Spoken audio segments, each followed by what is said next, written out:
स्वागत है आप सभी का एक और नई वीडियो में। अगर आप भी यूपी पुलिस का एग्ज़ाम देने वाले हैं तो ये वीडियो आपके लिए काफ़ी हेल्पफुल होने वाली है, इसलिए इस वीडियो को शुरू से लेकर अंत तक अवश्य देखें। पहला प्रश्न है आपका, चंद्रमा के दक्षिणी ध्रुव पर सफल लैंडिंग करने वाला दुनिया का पहला देश कौन बना है? वेरी वेरी इंपॉर्टेंट सवाल है, एग्जाम में सवाल पूछ सकता है। चंद्रमा के दक्षिणी ध्रुव पर सफल लैंडिंग करने वाला दुनिया का पहला देश कौन बना है? राइट आंसर है option number B, Bharat. B इसका राइट आंसर है। 2 नंबर सवाल है आपका, विद्युत बल्ब में आमतौर पर रासायनिक रूप से निष्क्रिय गैस जैसे भरी होती है। विद्युत बल्ब में आमतौर पर रासायनिक रूप से निष्क्रिय गैस जैसे भरी होती है। तो आपको बताना है कि निष्क्रिय गैस जो होता है वो कौन सी गैस भरी होती है विद्युत बल्ब में आमतौर पर। तो वह नाइट्रोजन गैस है जो आमतौर पर विद्युत बल्ब में भरी होती है। सी इसका राइट आंसर है। 3 नंबर सवाल है, निम्न में से भारतीय संविधान में राष्ट्रपति का पद किस देश के संविधान से लिया गया है? ये भी आपका वेरी वेरी इंपॉर्टेंट सवाल है, एग्जाम में सवाल पूछ सकता है। निम्न में से भारतीय संविधान में राष्ट्रपति का पद किस देश के संविधान से लिया गया है? राइट आंसर है option number C, USA. America के संविधान से राष्ट्रपति का पद लिया गया है। सी इसका राइट आंसर है। 4 नंबर सवाल है, निम्न में से किस अनुच्छेद में यह वर्णित है कि भारत में एक राष्ट्रपति होगा? यानी निम्न में से किस अनुच्छेद में यह वर्णित है कि भारत में एक राष्ट्रपति होगा? वेरी वेरी इंपॉर्टेंट सवाल है, एग्जाम में सवाल पूछ सकता है। तो राइट आंसर है ऑप्शन नंबर ए, अनुच्छेद 52 में वर्णित है कि भारत में एक ही राष्ट्रपति होगा। ये इसका राइट आंसर है। 5 नंबर सवाल है, मंदाकिनी नदी अलकनंदा नदी में मिलती है। यानी कि मंदाकिनी नदी है जो अलकनंदा नदी में कहाँ पर मिलती है, ये बताना है आपको। ये भी आपका वेरी वेरी इंपॉर्टेंट सवाल है, एग्जाम में सवाल पूछ सकता है। तो राइट आंसर है ऑप्शन नंबर सी, रुद्रप्रयाग में मंदाकिनी नदी और अलकनंदा नदी मिलती है। सी इसका राइट आंसर है।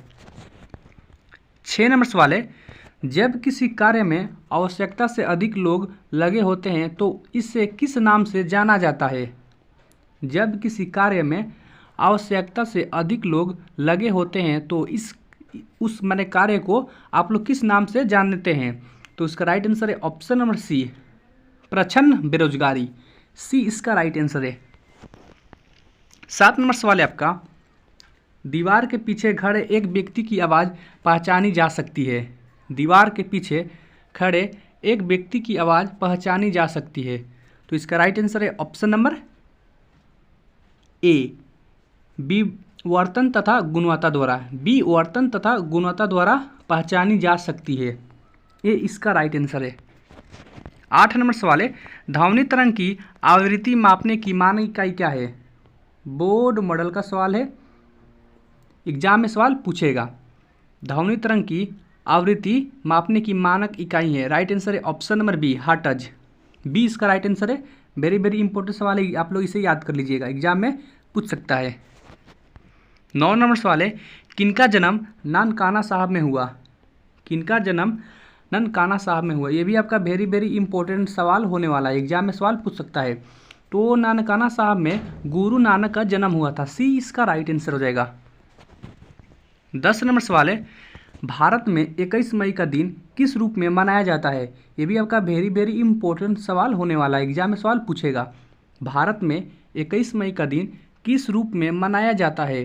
तो भारत में 21 मई का दिन राष्ट्रीय आतंकवाद विरोधी दिवस के रूप में मनाया जाता है।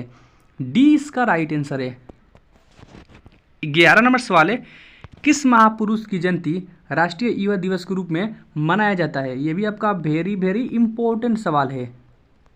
किस महापुरुष की जयंती राष्ट्रीय युवा दिवस के रूप में मनाया जाता है? तो राइट आंसर है option number D, Swami Vivekananda की जयंती राष्ट्रीय युवा दिवस के रूप में मनाया जाता है। डी इसका राइट आंसर है। 12 नंबर सवाल है आपका, निम्नलिखित में किससे कोकेन प्राप्त किया जाता है? यह भी वेरी वेरी इंपॉर्टेंट सवाल है, एग्जाम में सवाल पूछ सकता है। निम्नलिखित में किससे कोकेन प्राप्त किया जाता है? राइट आंसर है ऑप्शन नंबर ए, एराइथोजाइलम कोका से कोकेन प्राप्त किया जाता है। ये इसका राइट आंसर हो जाएगा। 13 नंबर सवाल है, निम्न में से यूनेस्को का मुख्यालय कहाँ है? ये भी आपका वेरी वेरी इंपॉर्टेंट सवाल होने वाला है। निम्न में से यूनेस्को का मुख्यालय कहाँ है? तो निम्न में से यूनेस्को का मुख्यालय पेरिस है। ये इसका राइट आंसर हो जाएगा। 14 नंबर सवाल है, रामधारी सिंह दिनकर का जन्म किस जिले में हुआ था? ये बताना है आपको। रामधारी सिंह दिनकर का जन्म किस जिले में हुआ था? तो रामधारी सिंह दिनकर का जन्म बेगूसराय जिला में हुआ था, जो बिहार में है। तो सी इसका राइट आंसर है। 15 नंबर सवाल है, 1947 में स्वतंत्र भारत की प्रथम कैबिनेट में शिक्षा विभाग का प्रभार किसके पास था? 1947 में स्वतंत्र भारत की प्रथम कैबिनेट में शिक्षा विभाग का प्रभार किसके पास था? तो राइट आंसर है option number D, Maulana Abul Kalam Azad के पास था। डी इसका राइट आंसर है। 16 नंबर सवाल है, सर्वाधिक सौर ऊर्जा ग्रहण करते हैं? सर्वाधिक सौर ऊर्जा ग्रहण करते हैं, राइट आंसर है ऑप्शन नंबर डी, फसलों के खेत। डी इसका राइट आंसर है। 17 नंबर सवाल है, नाटो का मुख्यालय कहाँ है? ये भी आपका वेरी वेरी इंपॉर्टेंट सवाल होने वाला है। एग्जाम में सवाल ये पूछ सकता है, आप लोग इस सवाल को याद कर ले। तो नाटो का मुख्यालय ब्रुसेल्स है। ये इसका राइट आंसर हो जाएगा।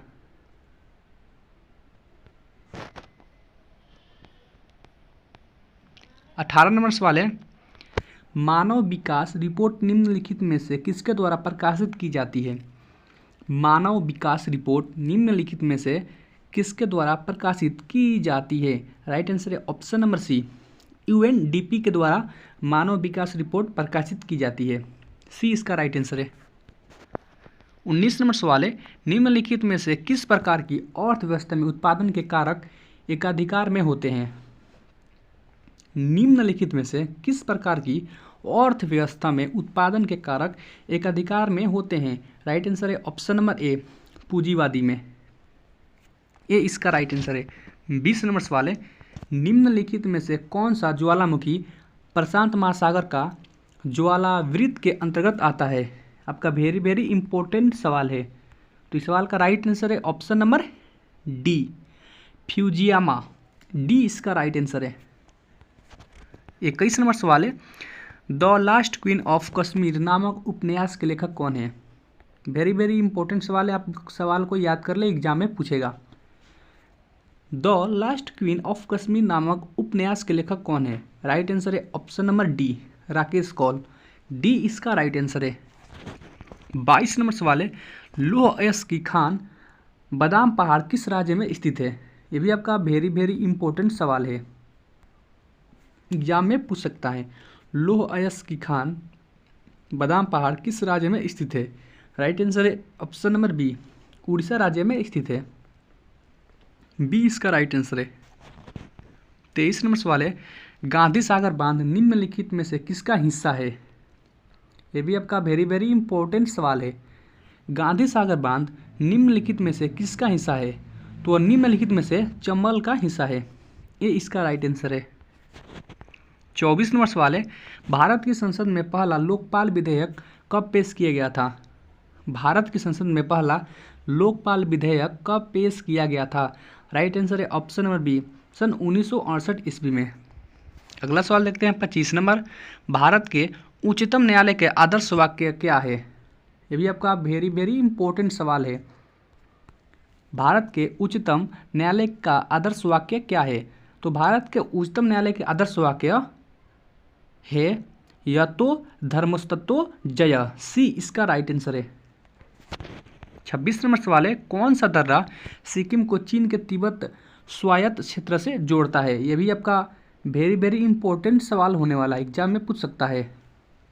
कौन सा दर्रा सिक्किम को चीन के तिब्बत स्वायत्त क्षेत्र से जोड़ता है? तो वो नाथुला दर्रा है जो सिक्किम को चीन के तिब्बत स्वायत्त क्षेत्र से जोड़ता है। ये इसका राइट आंसर है। 27 नंबर सवाल है, संयुक्त राष्ट्र जल सम्मेलन 2023 कहाँ आयोजित हुआ?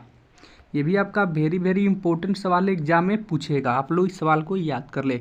संयुक्त राष्ट्र जल सम्मेलन 2023 कहाँ आयोजित हुआ है? तो यह आयोजित हुआ है न्यूयॉर्क, अमेरिका में। ये इसका राइट आंसर है। 28 नंबर सवाल है, निम्नलिखित में से किस धातु में अधिकतम ताप चालकता होती है? ये भी आपका वेरी वेरी इंपॉर्टेंट सवाल है। निम्नलिखित में से किस धातु में अधिकतम ताप चालकता होती है? तो चांदी में अधिकतम ताप और चालकता दोनों होती है। सी इसका राइट आंसर है। 29 नंबर सवाल है, निम्न में से भारतीय राष्ट्रीय कांग्रेस के पहले अध्यक्ष कौन थे? ये भी आपका वेरी वेरी इंपॉर्टेंट सवाल है, एग्जाम में पूछ सकता है।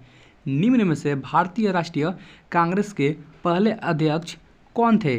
राइट आंसर है option number B, WC Banerjee. अगर सवाल पूछे कि भारतीय राष्ट्रीय कांग्रेस के संस्थापक कौन थे, तो वो थे A.O. ह्यूम। तो आप लोग दोनों सवाल याद कर लीजिएगा, एग्जाम में पूछ सकता है। 30 नंबर सवाल है, निम्न में से नील हरित शैवाल है। निम्न में से नील हरित शैवाल है। राइट आंसर है ऑप्शन नंबर सी, सौपोशी। सी इसका राइट आंसर हो जाएगा।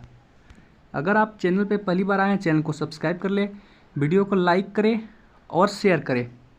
मिलते हैं एक और नए वीडियो के साथ, तब तक के लिए जय हिंद, वंदे मातरम।